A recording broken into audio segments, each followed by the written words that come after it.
Presidente Lenín Moreno anunció que entregará sede para la CONAIE por los próximos 100 años. Además, concedió nuevo indulto a ciudadano indígena. Marcelo Endara declaró en la Fiscalía por el caso de Brecht y denunció amenazas por parte de familiares del exministro de Electricidad, Alexei Mosquera. Gremio de transportistas insisten en que se apruebe el incremento de pasajes a 38 centavos, mientras que para las autoridades el alza no debería superar los 30 centavos. Detienen a 6 supuestos integrantes de banda de sacapintas en medio de una balacera en Guayaquil. El hecho quedó registrado en cámaras de seguridad. En lo internacional, continúa el proceso judicial en contra de la fiscal venezolana Luisa Ortega, que se rebeló al régimen de Nicolás Maduro. En los deportes, Pablo Repeto es el nuevo director técnico de la Liga de Quito. Martes 4 de julio, amigos, muy buenas noches y gracias por acompañarnos como siempre en El Comercio TV. Bienvenidos. Buenas noches, amigos televidentes. Importante información que se ha generado en esta jornada para compartir con todos ustedes. Es muy importante que en la familia, en la escuela y obviamente en todas las instancias del Estado y la política pública pensemos cómo erradicar la violencia de nuestras vidas.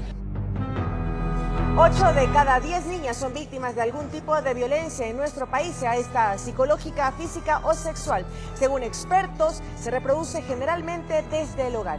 Un completo informe más adelante.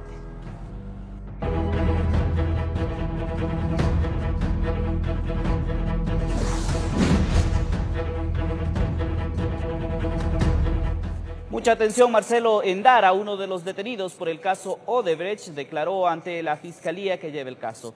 El abogado de Endara denunció que el acusado ha recibido amenazas por parte de familiares del exministro Alexei Mosquera, quien también fue detenido en este caso. La diligencia duró cerca de 2 horas. Al salir, el abogado defensor de Marcelo Endara afirmó sentirse satisfecho por la decisión tomada de romper el silencio y entregar toda la información que posee su defendido a la fiscalía. Esperemos que la Fiscalía, entendiendo la verdad de los hechos, y el público en general que entiende cómo son las actuaciones de estos ciudadanos, le exculpen a Marcelo, y si es que hay algún beneficio legal que puede favorecerle, que venga ese beneficio legal. Ramiro Albarracín asegura que su defendido se siente tranquilo luego de esta declaración, que ha dicho la verdad al fiscal y que esperan poder colaborar en las investigaciones del caso. Yo salgo muy tranquilo, muy conforme, porque realmente esto tenía que darse. Marcelo tenía que decir la verdad. Marcelo Endara tenía que decir que fue realmente engañado por su sobrino político, y eso es lo que hemos venido a ratificar. Albarracín denuncia que su defendido ha recibido amenazas por parte de familiares del también involucrado en el caso, el exministro Alexei Mosquera. El ingeniero Mosquera, cuando fue detenido con Marcelo, lo dijo: Marcelo, tú no hables. Acógete al derecho del silencio. Y ustedes ven que todo este tiempo hemos mantenido el derecho al silencio. Y que no nos mantenga amenazados, engañándonos, que no va a decir la verdad, que va a decir la verdad. Que han ratificado ante el fiscal que Alexei Mosquera encabezó la conformación de empresas cuando ejercía como ministro de Estado, que el dinero por el trabajo realizado a Odebrecht también lo recibió cuando aún era ministro. La defensa de Endara ha solicitado de manera formal poder ser incluidos en el plan de colaboración eficaz y que esperan una respuesta oficial de la Fiscalía, informó Javier Gallo. El presidente de la Asamblea anunció que el Consejo Administrativo de la Legislatura se reuniría este próximo viernes para analizar el juicio político en contra del vicepresidente Jorge Glass. Vamos a trabajar los CAL también, los consejos de administración de la legislatura, en territorio. No será esta semana, será la próxima semana, y el primero será justamente en Pedernales, en Manabí. Pero por supuesto el CAL sesionará también este día viernes, y muy probablemente ya conozcamos la petición de juicio político que han planteado algunas bancadas en contra del vicepresidente. Y quedó listo el informe para segundo debate de la Ley de Paraísos Fiscales. Aquí se definió que los candidatos a dignidades y funcionarios públicos no podrán ejercer funciones si poseen bienes o dinero bajo esta categoría. Esta regulación busca normar la consulta popular aprobada en el mes de febrero. La Comisión de Justicia dio paso al informe para segundo debate de esta ley, que busca impedir que funcionarios y dignatarios posean bienes en paraísos fiscales. El informe contiene varios cambios. Por ejemplo, se incluye en esta prohibición a quienes busquen una candidatura de elección popular. A pesar de que no estaba en el texto de consulta, consideramos que es importante que los candidatos también que aspiran a un cargo requerirá el cumplimiento de esta ley. El argumento del oficialismo para incluir este cambio es que los dignatarios pasan a ser funcionarios públicos una vez que ganan las elecciones, cosa que critican en la oposición. Recordemos que el efecto jurídico es cuando ya son electos. Y con la ley ya no solamente están en la prohibición los funcionarios y servidores, también estarían sujetos a la prohibición los candidatos, ganen o pierdan. Otro cambio busca destrabar el nudo crítico que se registró en primer debate, encontrar el camino para aplicar la destitución de altos dignatarios sin la complicación que sería buscar una mayoría en la Asamblea. Donde dependería de la voluntad de los integrantes, de las mayorías, de las fuerzas políticas y no de la aplicación de la ley. Para ello, la salida según Alianza País es que sea la Corte Constitucional, previo informe de la Contraloría, la que determine la responsabilidad de un alto dignatario y proceda a su destitución. Con esto se resuelve el nudo crítico.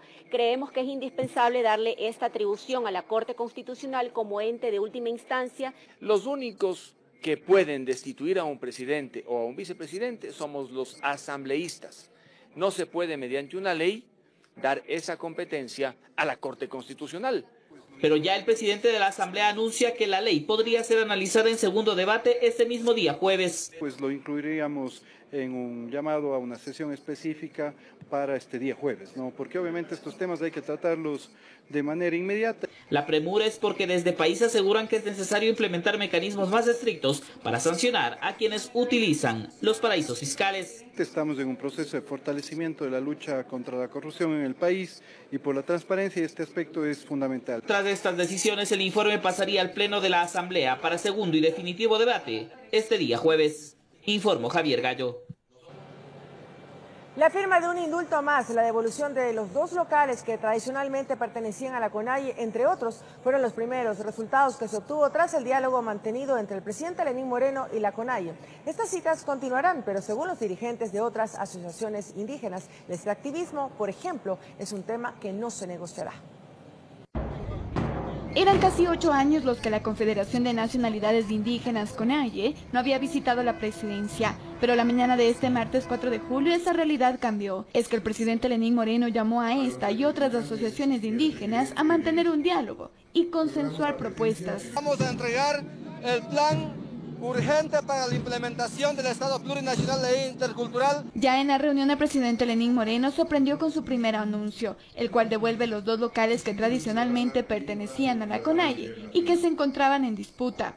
He tomado la decisión de que se entregue el local que tuvo la CONAIE tradicionalmente en la Granados, se lo entregan como dato por 100 años, ¿no? 100 años. Y también el local de Conocoto. También se anunció la firma del decreto en el que se indulta a un 6º procesado penal. Se trata de un dirigente shuar, Tomás Jimpic, procesado por protestar durante el levantamiento indígena de agosto del 2015. Lo ha hecho sin la necesidad de iniciar el diálogo, al contrario, lo ha hecho como un gesto de voluntad y predisposición del gobierno nacional. Agua, agricultura, educación bilingüe, transporte comunitario, entre otros, fueron los temas que se toparon en la cita. No obstante, para Carlos Pérez de la ECO Runari, estos son caramelos. Para él, el tema más importante y no negociable es otro, el extractivismo. Son ricos los caramelos, no despreciamos, pero no hay que luchar solo por la casa de la CONAIE, hay que luchar por la casa grande, para que nuestros pueblos de la Amazonía y de la Sierra no sean despojados. Eso es la minería. Propuesta que para Rosana Alvarado, ministra de Justicia, no es del todo viable. La discusión en general es con la Constitución en la mano. Ustedes saben que una propuesta como liberar al Ecuador de cualquier tema extractivo, pues definitivamente le pone al país en una situación insostenibles. Y aunque Paola Pavón, secretaria de la Gestión de la Política, lamentó la ausencia de asociaciones como la CONFENAIE y CONAICE, aseguró que los diálogos seguirán. En Quito informó Andrea Urbe. $40 el precio del barril de petróleo se podría tomar como referencia para la proforma presupuestaria que en los próximos días está por presentarse. En otro tema, inversión extranjera estaría interesada en la refinería del Pacífico. Fue en la reunión que mantuvo la Organización de Países Exportadores de Petróleo OPEP, desarrollada el 25 de mayo en Viena, Australia, en donde se decidió fijar un techo en la producción petrolera, lo que significó para Ecuador una reducción similar a la del trimestre anterior, de 26.000 barriles diarios, misma que se mantendría hasta el primer trimestre del 2018. En el mes de junio cerramos alrededor de 48,49 dólares el precio del WTI, crudo Oriente y al crudo Napo, que son menores por la diferencia de calidad en el crudo que el Ecuador exporta. Carlos Pérez, ministro de Hidrocarburos, no pierde la esperanza que hasta fin de año se puede incrementar el precio del barril de petróleo, debido al aumento en el consumo de combustibles, en verano e invierno, en los Estados Unidos. Nuestras expectativas son que de aquí hasta fin de año los precios de crudo sigan mejorando de tal forma de que lleguen a niveles que sean satisfactorios para el país y que esperamos se sitúen entre 50 y 55 dólares del barril. Con esos números se estima un promedio en el precio del barril de crudo para la proforma presupuestaria, que en los próximos días está por presentarse. Si quieren un estimado, debe estar alrededor de los 40 dólares el presupuesto del Estado. Ustedes han notado que el barril de crudo en semanas pasadas llegó hasta 42 dólares y hoy en día está cerca de los 47 dólares. Por otro lado, se informó que existen varios países interesados en invertir en la refinería del Pacífico y que incluso el costo podría reducirse. El proyecto hoy se habla de un costo de alrededor de 15.000 millones de dólares. De los análisis que se han hecho de mercado, creemos que podemos reducir esos costos significativamente, manteniendo la misma capacidad y calidad de la refinería. Por cuestiones de negociación se prefiere guardar en reserva el nombre de las empresas interesadas, informó Héctor Romero. Como positivo califica el régimen el balance sobre el acuerdo comercial con la Unión Europea. Sin embargo, se analiza la posibilidad de aplicar más de 400 subpartidas arancelarias.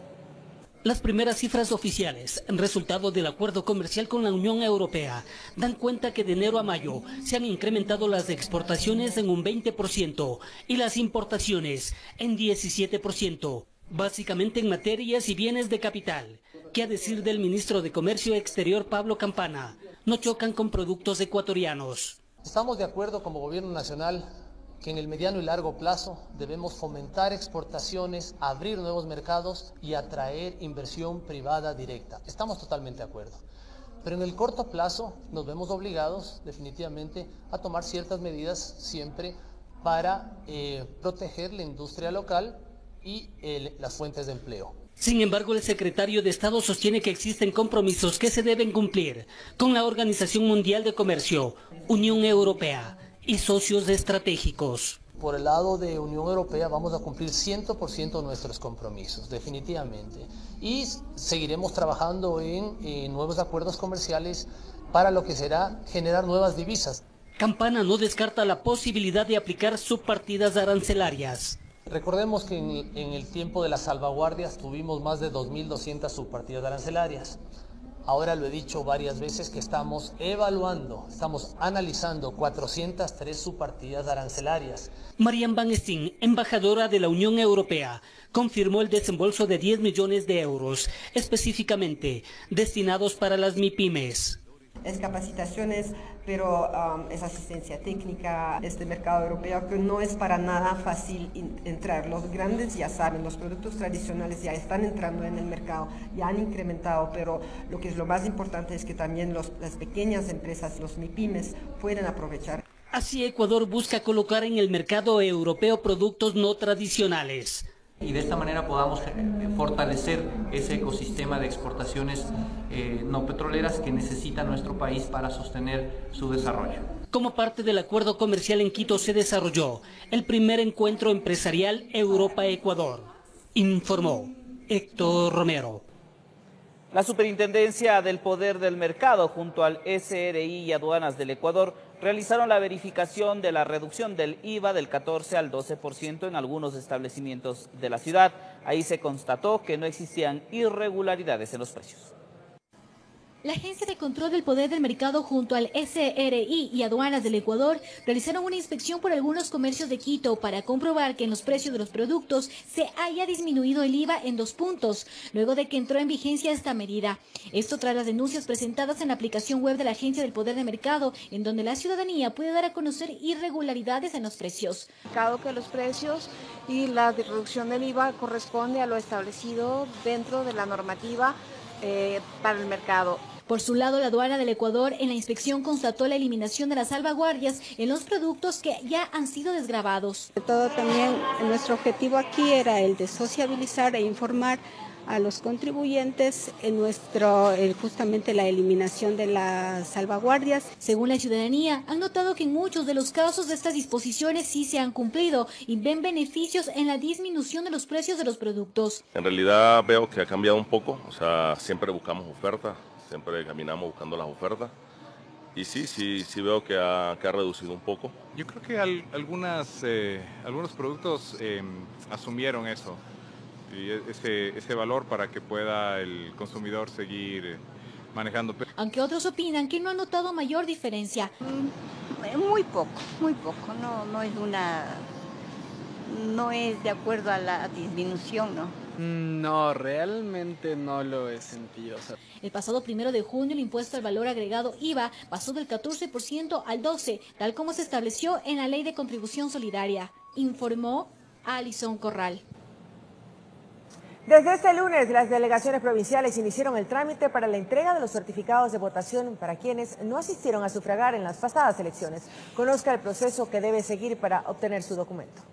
Este lunes inició el trámite en todas las delegaciones provinciales para obtener el certificado de votación definitivo de los procesos electorales que se llevaron a cabo el pasado 19 de febrero y 2 de abril.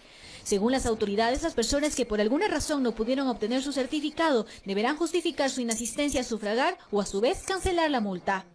Entre las justificaciones válidas están no haber votado por mandato legal, por motivos de salud, siempre y cuando se presente certificado médico del Sistema Nacional de Salud Pública, por calamidad doméstica grave ocurrida el día de las elecciones u 8 días antes, encontrarse fuera del país, por cumplir actividades propias del evento del día electoral o quienes que por voto facultativo no están obligadas a sufragar.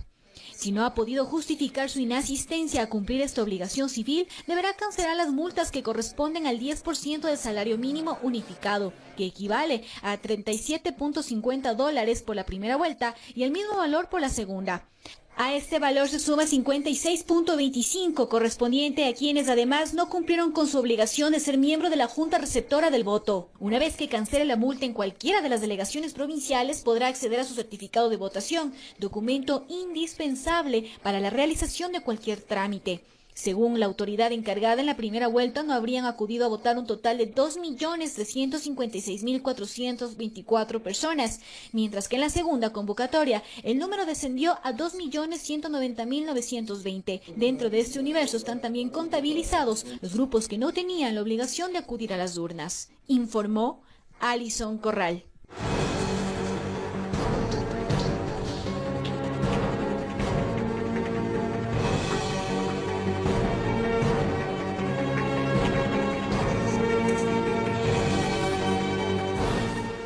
Y mucha atención, una impresionante acción policial permitió impedir que un ciudadano sea asesinado por presuntos delincuentes, quienes intentaban robar el dinero que llevaba. El hecho se registró en las calles Luque y Pedro Carbo, en pleno centro de Guayaquil. 6 personas fueron detenidas.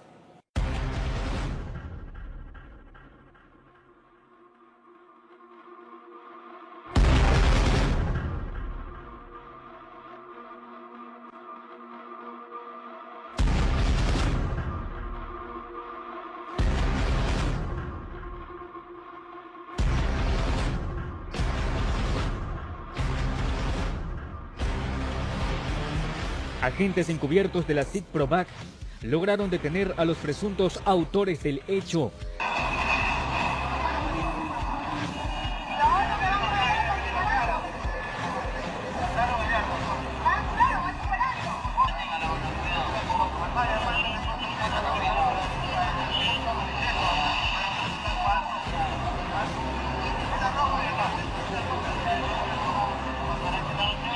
Segundos antes, el afectado ingresó hasta el 136 de la calle Luque.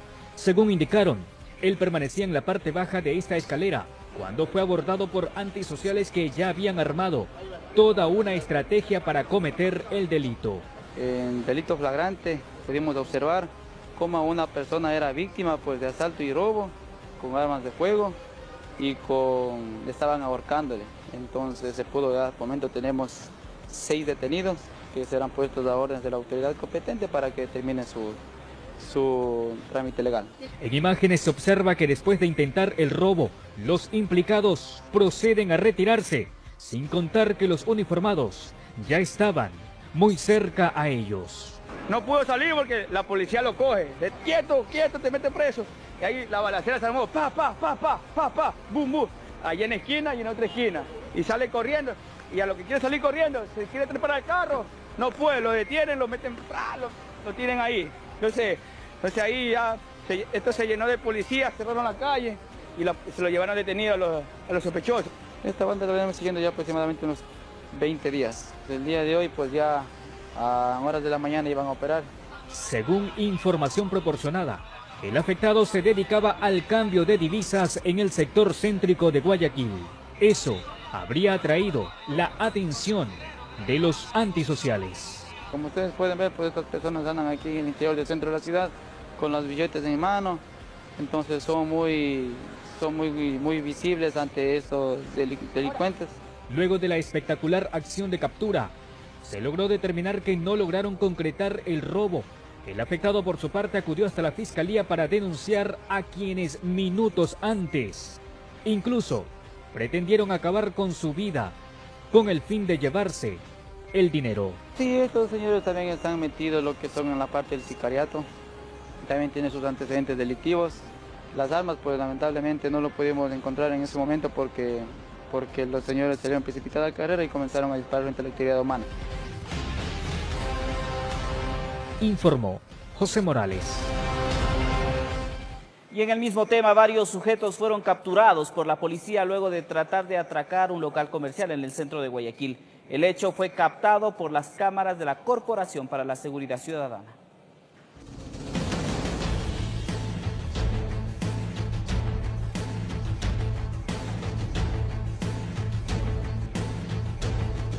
De pronto, varios eran los individuos que corrían entre los vehículos, las calles, y después de suscitarse el intento de atraco, las cámaras de seguridad Ojos de Águila logran grabar la huida de los sospechosos.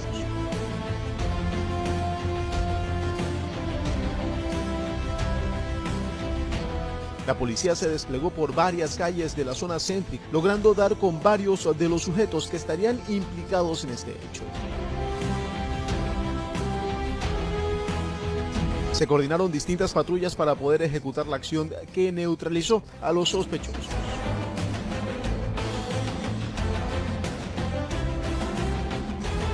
Como eran varios, los detenidos tuvieron que llamar a otras patrullas más para que embarcaran a los sujetos que fueron trasladados luego del hecho a la fiscalía para determinar qué sería de ellos.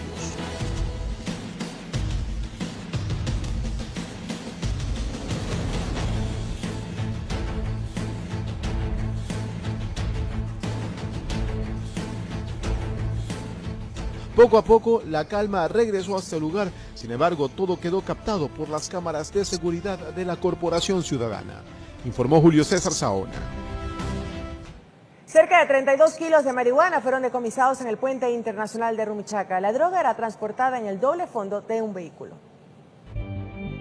En base a perfiles, agentes del Grupo Especial Móvil Antinarcóticos visualizaron la presencia de un vehículo con placas de Pichincha que ingresaba a territorio nacional procedente de Colombia. También llamó la atención que solo viajaba el conductor y en la entrevista tuvo contradicciones como que llegó de compras, pasó a visitar amigos, como que solito dejó ver que estaba viajando con algo prohibido. Este alcaloide tenía como destino el microtráfico en las ciudades de Quito y Guayaquil. El vehículo fue llevado a los patios de la policía, donde luego de un chequeo minucioso, los agentes policiales encontraron en el techo del automotor una caleta, donde escondía 64 paquetes tipo ladrillo forrados con cinta de embalaje. En la prueba química confirmaron que se trataba de marihuana, que habría sido embarcada en el vecino país de Colombia. Esta sustancia fue traída desde el sector de Pasto. Hay un ciudadano aprehendido de nacionalidad ecuatoriana. Caletas móviles que ya nos llaman la atención de los uniformados. Los tentáculos de los narcotraficantes siguen reclutando a personas para que transporten droga, en unos casos destinados para el mercado interno, es decir, microtráfico, y en otros para tráfico internacional. Las personas tratan de alguna manera burlar los controles policiales. Esta sustancia fue oculta no en el techo al interior del vehículo, sino en la parte exterior. Operativos hijos de interdicción que pone al descubierto que el ingenio de las redes narcodelictivas no se detiene. Buscan maneras y formas de abastecer la demanda prohibida de los consumidores. Informó Iván Casamen. Y en San Antonio de Pichincha, la Unidad contra el Tráfico para el Consumo Interno decomisó 11 kilos de droga. El alcaloide estaba camuflado en extintores. Respondieron a una denuncia presentada por la comunidad con la seguridad que el sospechoso se encontraba al interior de un inmueble. Tramitaron la orden de allanamiento y antes que amanezca ingresaron al domicilio ubicado en San Antonio de Pichincha. Un ciudadano estaría dedicado a la copia de sustancias catalogadas sujetas a fiscalización. Este se encargaba de distribuir esta sustancia ilícita en el sector de la mitad del mundo. Sabían que la droga llegó desde Colombia en extintores, buscaron los envases y aparecieron 6. El peso era fuera de lo normal y con la moladora en mano a cortar el metal.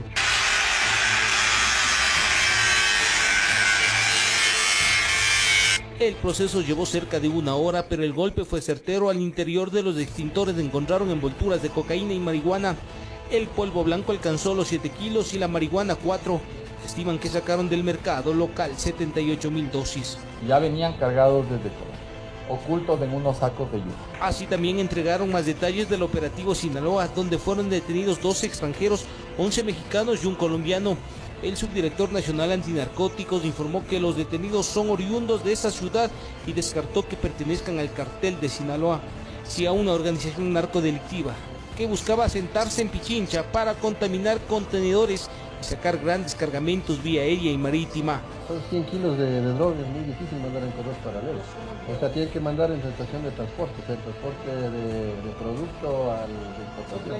De los 12 detenidos, 11 quedaron con prisión preventiva, mientras la única mujer con medidas sustitutivas por su estado de gestación. En Quito informó Iván Casamen.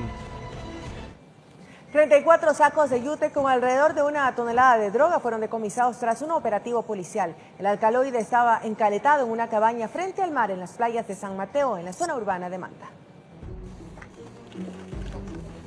Encaletados en una cabaña frente al perfil costero de Manabí fueron localizados 34 sacos de yute con alrededor de 1 tonelada de droga.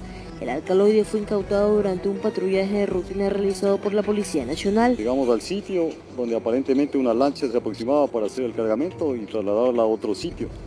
Llegamos y se encontraron los 34 bultos, lo que ustedes encontraron acá, presumiblemente clorhidrato de cocaína. La droga fue hallada en un área despoblada con acceso al mar en una zona empresarial de la parroquia San Mateo de Manta. Obviamente todo el perfil costanero del Ecuador es muy susceptible a este tipo de hechos ilícitos que se están dando aquí en el Ecuador. Pero el trabajo articulado de la policía, incluso ahora con la misma comunidad y la sociedad, fue la que alertó. Agentes del GIR Antinarcóticos y Criminalística fijaron los bultos en cuyo interior estaban los ladrillos embalados listos para ser transportados por alta mar. Se presume, todavía están en investigaciones, que fue el día de hoy. Sí, el día de hoy y hoy día sí. Exactamente. Durante el procedimiento se allanaron varios inmuebles aledaños a la zona donde se incautó la droga. Se recorrió una extensa área para descartar otros centros de acopios en el sector. No se han encontrado personas detenidas, estamos todavía en una investigación que el procedimiento seguirá durante toda la noche. Se presume de una persona que es dueño de todos estos inmuebles. El cierre de esta edición continuaba el proceso de pesaje para determinar la cantidad exacta del alcaloide incautado. Hay ropa, hay colchones que han estado aquí también, se presume durmiendo muchas personas. Y seguimos en investigaciones, como decimos. Desde Manta, provincia de Manabí, informó Wendy Delgado. Y 2 personas fallecieron en el centro y sur de la capital de la República. Las autoridades investigan los hechos. Gran conmoción y dolor se vivió la tarde de este lunes en el sector de San Roque, centro de la capital, donde un hombre perdió la vida tras caer del puente. Estamos contactando con familiares, personas manifiestan que es una persona alcohólica, entonces tenemos una conclusión de que se sentó en el filo del puente y por el estado que estaba le venció el cuerpo y cayó a alrededor de 10 metros. Curiosos, familiares y amigos llegaron hasta el lugar. La policía tuvo que contener a los dolientes, quienes no podían creer lo ocurrido. Entonces la gente acudió al UPC-1 de San Roque, nos comunicó, acudimos, pero justamente con la unidad de salud. Trataron de reanimarle, pero ya no tenía signos vitales. Al otro lado de la ciudad, en la entrada a La Mena, en la avenida Mariscal Sucre, al sur de la capital, un hombre fue atropellado. Al momento de la llegada de nosotros al lugar, se trató de un accidente de tránsito de tipología atropello. Como consecuencia hay una persona fallecida y los daños materiales en el vehículo. El conductor del bus habría abandonado el lugar. El conductor del vehículo se había retirado del lugar a la llegada de nosotros acá. ¿Y el ayudante también? Bueno, el ayudante se encontraba por aquí, pero no quería decir nada porque se le entrevistó y indicaba que él se encontraba por el medio del vehículo, entonces no supo manifestar casi nada lo que había sucedido. Según los testigos, esta no es la primera vez que algo así ocurre. Imprudencia de parte de las personas, no tienen prudencia, se pasan cuando ni se prende el rojo, ni se prende y ya se están parados. Se paran en ese filito y de ahí sí como las gallinas están de adelante para atrás y aquí a mí me da miedo que se vayan contra el carro o se vayan para acá. Son imprudentes la gente. Los cuerpos fueron trasladados hasta la morgue para los trámites de ley. En Quito, informó Andrea Valareso. Si tú logras no instalar prejuicios en los niños y niñas de 0 a 5 años, tienes ya una buena parte del camino asegurado para el futuro de esas niñas. Mucha atención, más adelante, 8 de cada 10 niñas son víctimas de algún tipo de violencia en el país. Según expertos, el maltrato infantil se reproduce generalmente desde el propio hogar. La segunda parte de esta entrega, más adelante.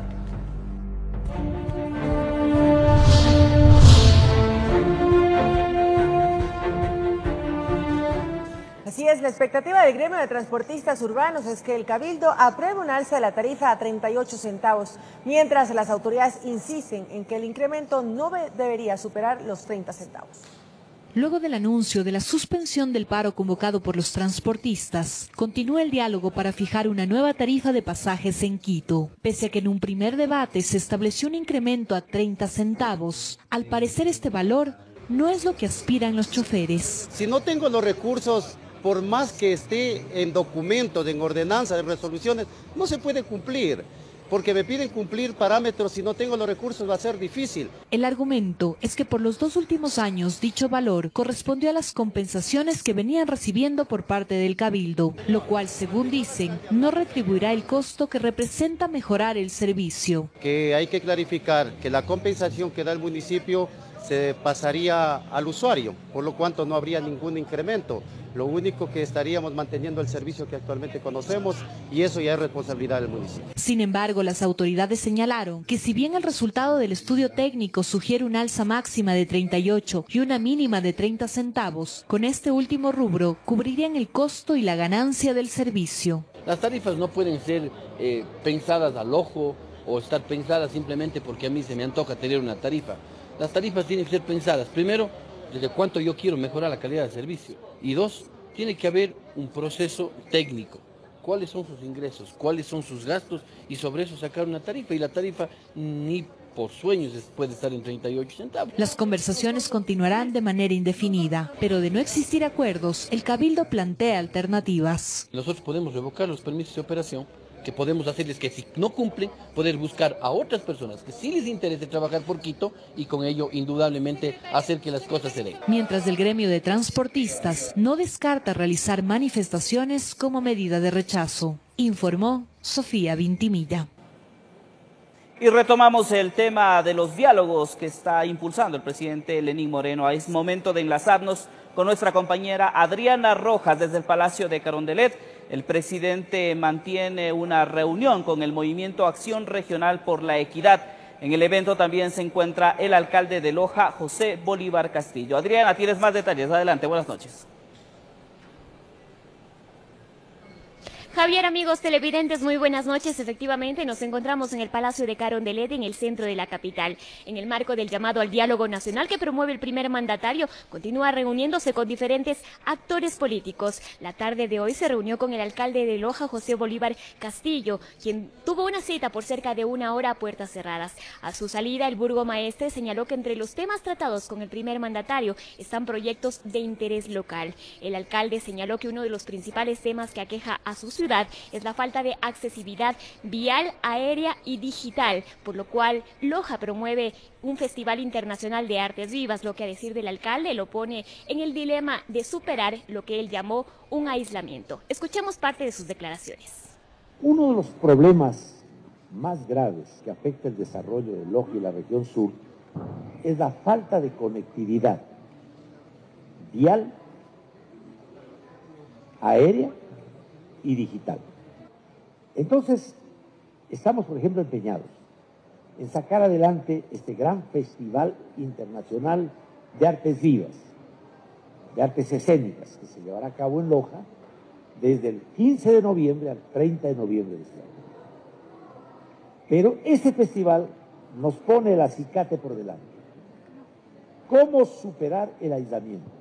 ¿Cómo hacer posible que tanto el artista como el espectador, no solo del Ecuador, sino del mundo, pueda acceder con facilidad a Loja? Loja no solo tiene que ser una ciudad ecológica, turística, de arte, sino que tiene que ser también una ciudad productiva, competitiva. El país requiere de que la industria, de que el dar valor agregado a la producción primaria, no solo se produzca alrededor de las grandes metrópolis, sino que integre a todo el territorio nacional, y en ese afán estamos.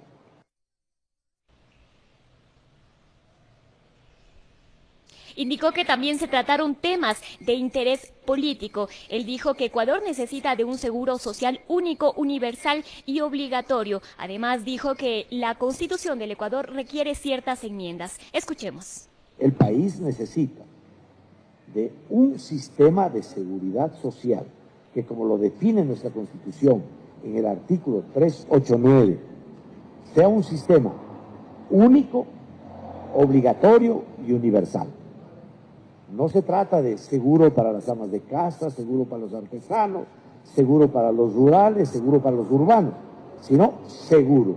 Entonces, una ley que sea capaz de dar rumbo a esto que es fundamental para lo que muy bien ha definido el presidente Moreno, que es este gran proyecto de toda una vida. Es decir, se trata que los seres humanos que habitamos en territorio nacional, por cierto que estamos llamados a ser eficientes, a producir, a trabajar, a rendir con nuestra imaginación y nuestro esfuerzo. Otro aspecto fundamental que nos preocupa es el poder hacer ciertas enmiendas a la Constitución que son indispensables para que nuestro sistema democrático se vaya acentuando cada vez más, para que la democracia ecuatoriana sea cada vez más estable.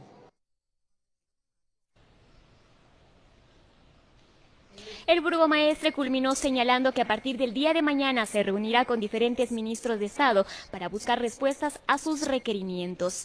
Esta es la información que les proporcionamos desde el Palacio de Carondelet, en el centro de la capital. Regresamos contigo, Javier, con más información. Buenas noches. Muchísimas gracias, Adriana, por esos detalles en torno al tema de los diálogos que emprende el presidente Lenín Moreno con varios sectores en el país. María Mercedes, más información.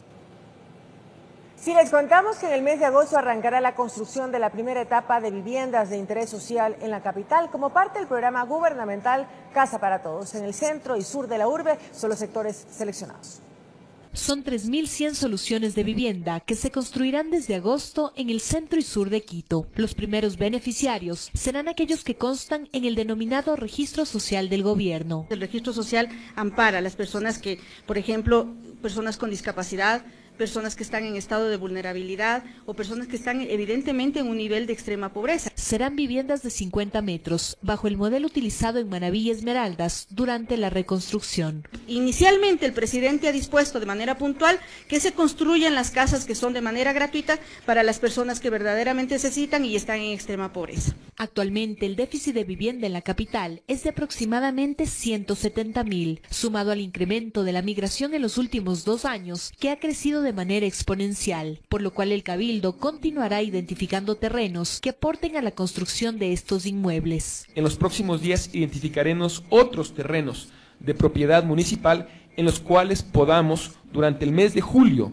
aprobar la normativa necesaria para, a partir de inicios de agosto, arrancar la construcción de la primera etapa del programa Casa para Todos. El Estado destinará para este año cerca de 500 millones para el programa Casa para Todos, siendo prioridad las provincias de Guayas, Manabí, Los Ríos y Pichincha, informó Sofía Vintimilla.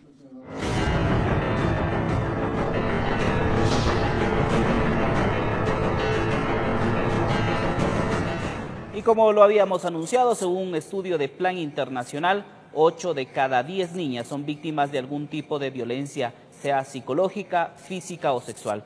Conozcamos más acerca de esta problemática. La violencia, la discriminación y el abuso sexual es lo que marca la vida de las niñas, quienes luego se convierten en mujeres que forman un hogar, sea por costumbre, tradición o porque así lo ha dispuesto la familia, porque desde que las niñas nacen se les ha dado la carga en el hogar.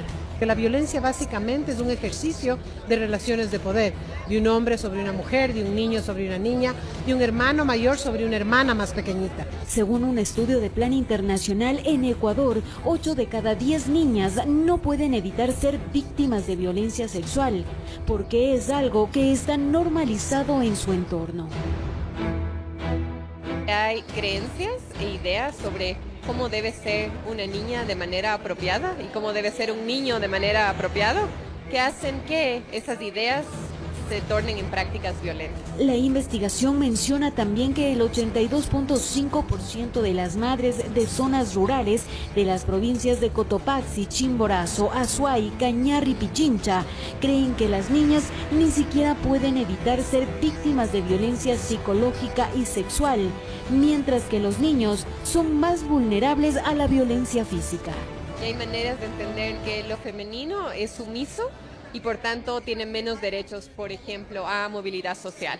En el caso de la violencia psicológica, se ha demostrado que las niñas son victimizadas más que los niños y además son 3 veces más vulnerables a sufrir amenazas. Tan inocuo como un chiste sexista tiene un impacto que después se convierte en una práctica violenta en la escuela, en el espacio público, en la familia. Al momento, Plan Internacional trabaja en una propuesta de ley que prohíba el castigo corporal con el fin de erradicar la violencia contra los niños y niñas. ¿Qué hacer para que haya un trabajo doméstico mucho más democratizado? Para que tanto papás como mamás digamos, vamos a recoger la mesa, vamos a limpiar los platos, vamos a cocinar, ¿por qué cargarle solo a la niña? Recuerde que los primeros protectores de los niños, niñas y adolescentes son los miembros del núcleo familiar y que estos tengan un desarrollo óptimo depende de las palabras que las madres y padres les digan a sus hijos. Si tú logras no instalar prejuicios en los niños y niñas de 0 a 5 años, tienes ya una buena parte del camino asegurado para el futuro de esas niñas. Es muy importante que en la familia, en la escuela y obviamente en todas las instancias del Estado y la política pública pensemos cómo erradicar la violencia de nuestras vidas. Informó Patricia Aldaz. Y se iniciaron las vacaciones escolares. En la Casa Metro Juventudes Centro se dictarán talleres de canto, guitarra, baile e inglés. Las inscripciones ya están abiertas para los cursos vacacionales. Veamos. Estas voces melodiosas son de jóvenes que acuden a la Casa Metrocentro de la Unidad Patronato San José y han aprendido varias técnicas de canto. Uno de los talleres que se dictarán en estas vacaciones. Los cursos inician el 17 de julio y durarán un mes. Sí, yo ya voy 5 años con el maestro Guido, entonces es una preparación que el maestro tiene y que él es muy paciente y muy dedicado en su trabajo. Y yo sí le recomiendo mucho. Pero también hay varias opciones para adolescentes y jóvenes de entre 14 y 29 años que buscan aprender cosas nuevas. Las clases de baile sirven para tener mejor coordinación y concentración. Así es, o sea, pierdes el pánico escénico, como se dice. Entonces los chicos poco a poco se van desenvolviendo y en sí es muy diferente porque eso es un vestuario y eso es un maquillaje y va siendo parte de una escena. Para los amantes de la música que deseen aprender guitarra, esta es la oportunidad. Los talleres son dirigidos con un gran experto en este arte. Aprender desde las posiciones más sencillas, más básicas, desde el inicio de la guitarra, hasta si ellos desean especializarse en géneros, especializarse tal vez en música académica, o sea, y si desean estudiar música también pueden hacerlo. Capoeira, breakdance, skate y hasta clases de inglés son otros talleres que no solo en la Casa Metrocentro se dictarán cursos, sino en otras ubicadas en la ciudad. Tenemos la que es la Casa Metro Calderón, que está ubicada en el Panamericana Norte, kilómetro 14,5, y Padre Luis Bacari. En la Casa Metro Juventudes del Eloy Alfaro, esto es la avenida Jipijapa y Alonso de Angulo, ¿no? También la Casa Metro Juventudes de Quitumbe, que está en la avenida Teniente Hugo Ortiz, en el redondel del Mercado Mayorista. El parkour es para los más arriesgados. En parques, columnas, casas, cualquier espacio puede convertirse para practicar esta disciplina, la cual ayuda a fortalecer las extremidades. Nosotros primero hacemos preparación física, acondicionamiento técnico y mental. No solo saltamos por saltar, como dicen. Las inscripciones ya están abiertas. Los chicos pueden acudir a la Casa Metrocentro, ubicada en las calles García Moreno y Manabí, con la copia de la cédula. Los talleres son gratuitos. Informó Priscila Cadena. 19:41, momento de hacer una pausa, pero al volver, noticias internacionales. Accidente en Colombia entre un camión y un autobús dejó 11 personas muertas y 5 heridas. Pausa comercial y volvemos.